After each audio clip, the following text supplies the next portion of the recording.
السلام عليكم ورحمة الله وبركاته. عاملين ايه؟ يا رب تكونوا كلكم في خير وفي احسن حال يا رب باذن الله. معاكم رباب من قناة رباب شانل. وحشتوني قوي من الفيديو اللي فات. النهارده ان شاء الله الفيديو بتاعنا حلو قوي هيعجبكم باذن الله. هنتكلم على شوية خطوات ازاي اتعلم منهم ان انا اوفر من مصروف البيت. كلنا بنشوف فيديوهات، او انا عن نفسي عملت فيديوهات على القناة ازاي نوفر، ازاي نحوش. بس في ناس اصلا ما بتعرفش توفر، ما بتعرفش تحوش، ما بتعرفش تشيل قرش على جنب. فاكره ان فكره التوفير دي فكره صعبه. لا بالعكس، التوفير ده فكرته سهله جدا جدا جدا. وهقول لك وهعرفك ازاي تبداي تحوشي. لو انت حد مسرف، مش بيعرف يمسك على ايده، مش بيعرف يركن قرش على جنب، مش بيعرف يوفر اصلا في البيت، هقول لك على شويه خطوات بسيطه جدا من خلالها ان شاء الله هتعرفي توفري من غير مجهود ومن غير تعب. مش هتحسي ان انت مجهده في التوفير، مش هتحسي ان انت بتبذلي مجهود كبير قوي عشان توفري. لا بالعكس، هنقول على خطوات جميله جدا وسهله ان شاء الله. يلا بينا بقى نبدا بالفيديو ونشوف اول خطوه معانا ايه. احنا معانا 15 خطوه، كلهم سهلين اسهل من بعض. هنبدا باول خطوه، ان لازم اصلا تبقى انت مقتنعه بفكره التوفير. في ناس كتيره قوي ما بتقتنعش بفكره التوفير، تقول لك هوفر ازاي؟ ايه اللي هيتوفر؟ هو في حاجه توفر دلوقتي؟ ودي كلمه بنسمعها كلنا.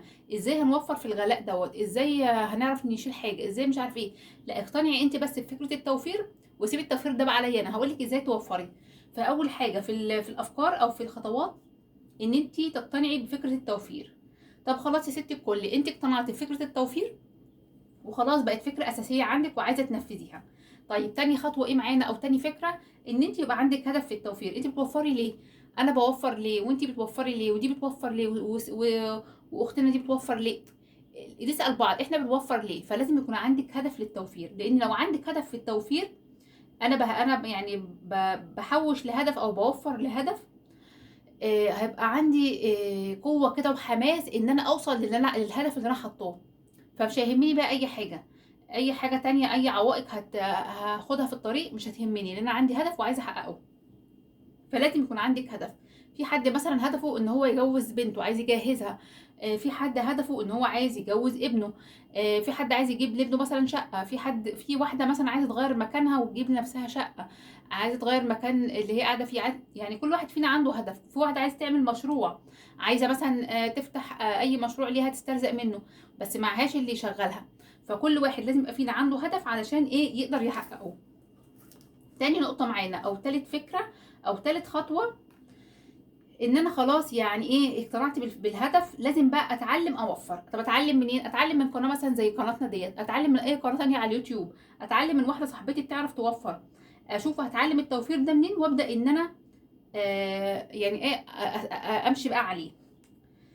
واحسن حاجه رابع خطوه بقى معانا، رابع خطوه او رابع فكره، ان انا خلاص بدات ان انا اتعلمت التوفير وبقيت اوفر وكده وبقيت احوش واعرف احوش. يبقى اول حاجه ان انا ما اعدش الفلوس اللي انا حوشتها. حوشت 5، حوشت 10، حوشت 1000، حوشت 200 جنيه، يعني اي مبلغ حوشتيه ما تعدهوش. نصيحه مني ليكي، حطيه ببركته كده اهوت. ما تقعديش كل شويه تحوشي، طبعا هتبقي فرحانه ان انت حوشتي، فتقعدي كل شويه تعدي في الفلوس. لا ما تعدي، سيبها ببركتها، خليها ببركه ربنا سبحانه وتعالى.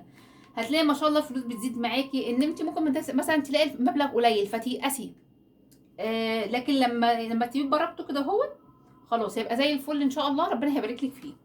طيب خامس خطوه معانا، ان انا يبقى عندي سريه تامه في التحويش. ما اقولش لحد ان انا بحوش، ما اقولش لاختي، ما اقولش لصاحبتي، ما اقولش يعني ما اعملش نشره كده حواليا واقول لكل الناس ابقى فرحانه بقى ان انا حوشت واروح اقول بقى لكل حبايبي. لا ما تقوليش يا ست الكل.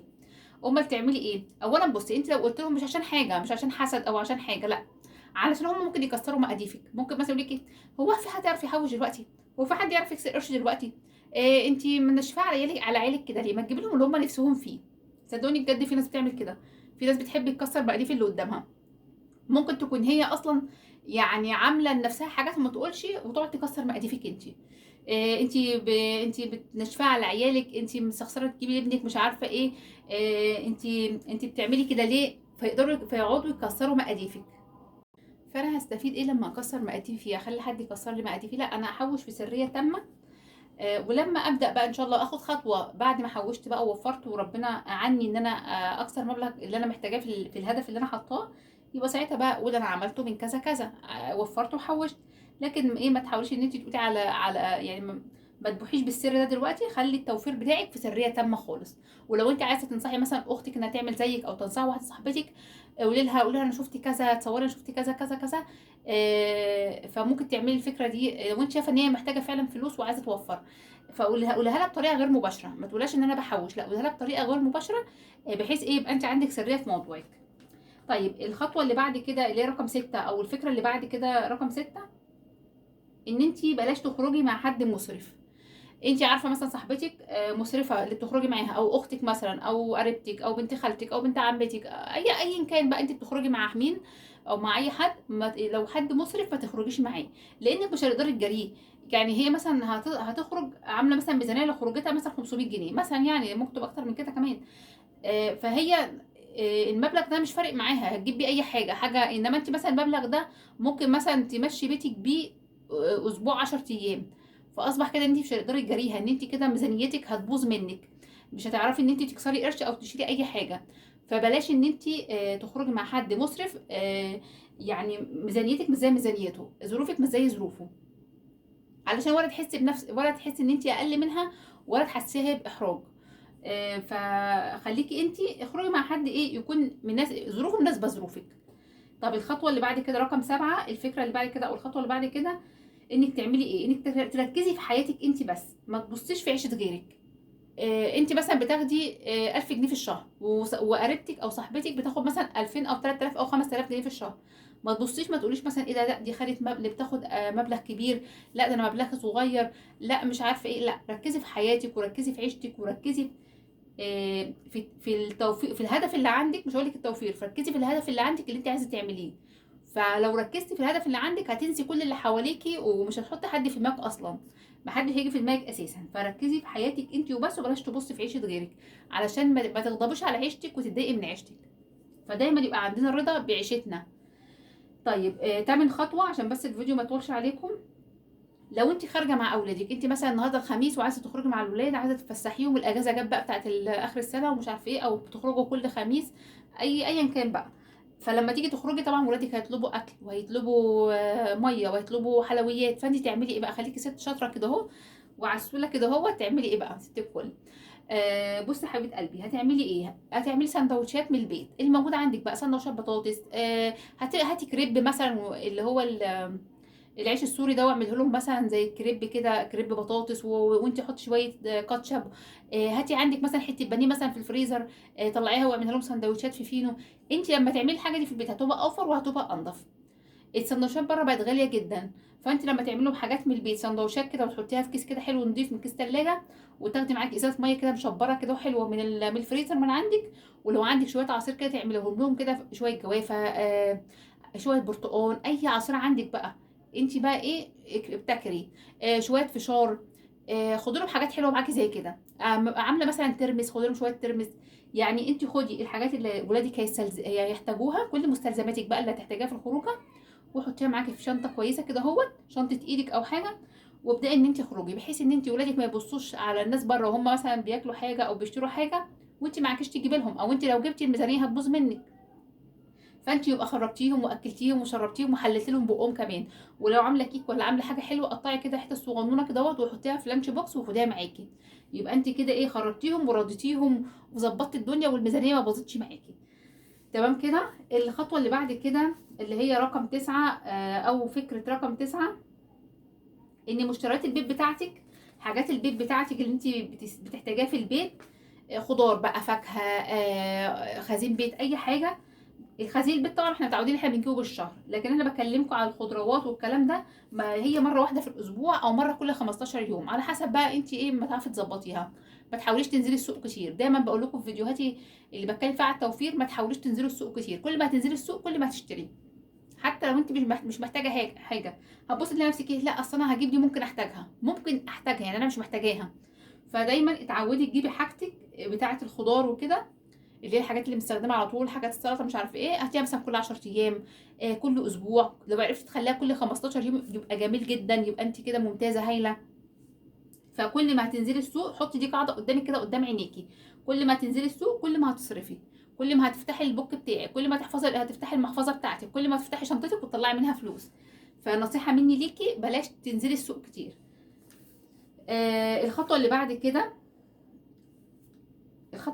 او الفكره اللي بعد كده، اتعلمي بقى ايه يعني اكلات كده، اكلات توفر معاكي. انا هبقى اعمل لكم ان شاء الله منيو توفير كده اهوت ان شاء الله على القناه، يعني تاخدوا منه اكلات توفير، وانا عامله برده على القناه اكلات توفير، او من اي قناه تانية اللي يعجبكم. فتعلمي اكلات توفري منها، اكلات تعرفي تشيلي منها قرش، اكلات تعرفي توفري من مصروف البيت منها، تبقى مقتصده كده، تبقى حلوه وبرده ايه فيها اقتصاد، ما تبقاش مبذره قوي يعني، ما تبقاش فيها مصاريف كتير. فاتعلمي وصفات اكل حلوه وفي نفس الوقت تكون موفره.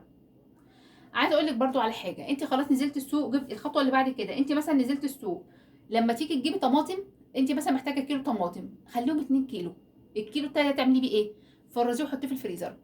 كل ما تنزلي وتجيبي طماطم هاتي كيلو زياده، هتلاقي نفسك على اخر الشهر ما شاء الله عندك كميه طماطم حلوه محترمه، كميه طماطم هتكفيكي، بيتك يبقى مستور، تلاجتك تبقى مستوره. فلما تجيبي كيلو كل مره مع الكيلو اللي انت تشتريه او الكميه اللي انت تشتريها مش هتحسي بيه، غير لما تبقى تروحي تشتري كميه على بعضها، هتفرزيها على بعضها، اولا هتبقى مجهود عليكي وواقفه، ومجهود مادي ومجهود يعني جسماني. فكل مره اما تنزلي السوق هاتي لك كيلو طماطم زياده، وابداي ان انت ايه فرزيه.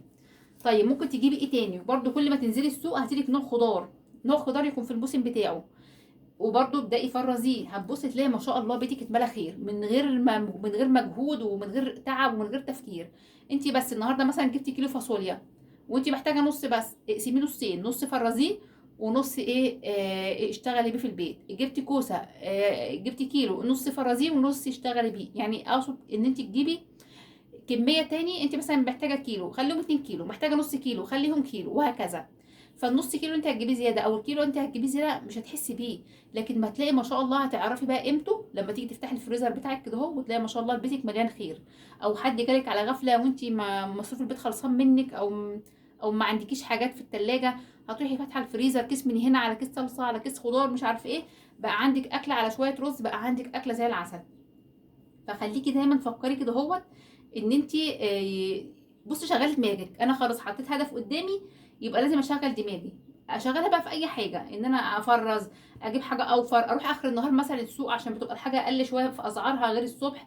الصبح بيبقى الخضار لسه نازل طازه، فبيبقى سعره لسه غالي شويه. اخر النهار بيبتدي الخضار يريح، فالفلاحين بيبقوا عايزين يروحوا، ف يعني اول ما يبقوا عايزين يروحوا يبقى بيبيعوا الخضار اللي بيتبقى معاهم برخص التراب، بقى ارخص من الصبح بكتير جدا، ممكن يبقى نص السعر.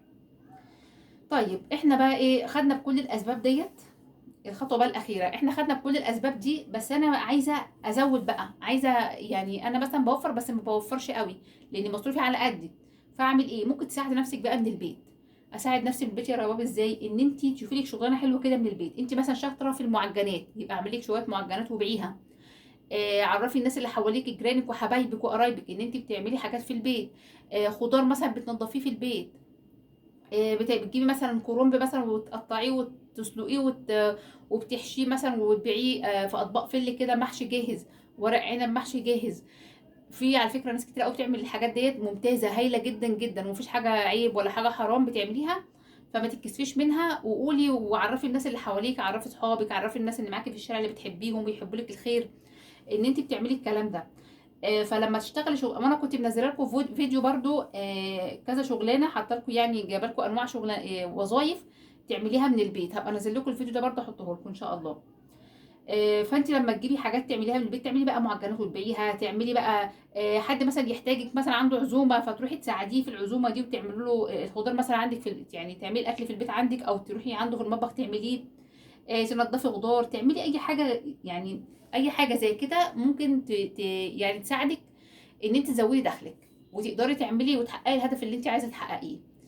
بس فدي كده كانت افكاري النهارده، يا رب ان شاء الله تكونوا فعلا استفدتوا بيها، وتحاولوا ان انتوا اللي ما بيعرفش يوفر يحاول ان هو يتعلم يوفر. صدقوني هتوفري من غير مجهود ومن غير تعب، وهتحسي ان انت موضوع التوفير ده سهل قوي، لان في ناس بتستصعبه والناس مش مقتنعه بيه اصلا. فزي ما قلنا كده اهوت، لو خدتي بالخطوات دي حاولي تكتبيها كده في ورقه وقلم، ورقه وقلم، علشان ترجعي لها. وكل ما تعملي خطوه علمي عليها، بحيث ان انت يبقى انت عملت الخطوه دي وخدتي بالاسباب. وطبعا بقى تدعو الله عز وجل ان هو يرزقك بقى من حيث لا تحتسبي.